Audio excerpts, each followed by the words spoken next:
NHS-A&Eയിലെ ഏറ്റവും വലിയ തലവേദനയാണ് അടിയന്തരമല്ലാത്ത രോഗങ്ങൾക്ക് എമർജൻസി ഡിപ്പാർട്ട്മെന്റുകളിൽ എത്തുന്ന രോഗികൾ.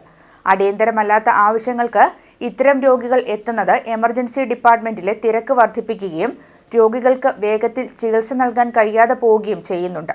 ഈ പ്രശ്നം പരിഹരിക്കാനായി ആശുപത്രികൾക്ക് പുതിയ നിർദ്ദേശം നൽകുകയാണ് NHS.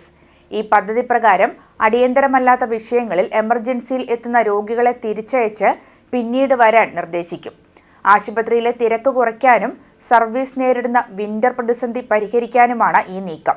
ഇംഗ്ലണ്ടിലെ 18 ആശുപത്രികൾ ഡിജിറ്റൽ സഹായത്തോടെ രോഗികളെ ഉടനെ ചികിത്സിക്കേണ്ടതുണ്ടോ, മറ്റ് രീതികളിൽ ചികിത്സ നൽകിയാൽ മതിയോ എന്ന് തീരുമാനിക്കുന്നുണ്ട്.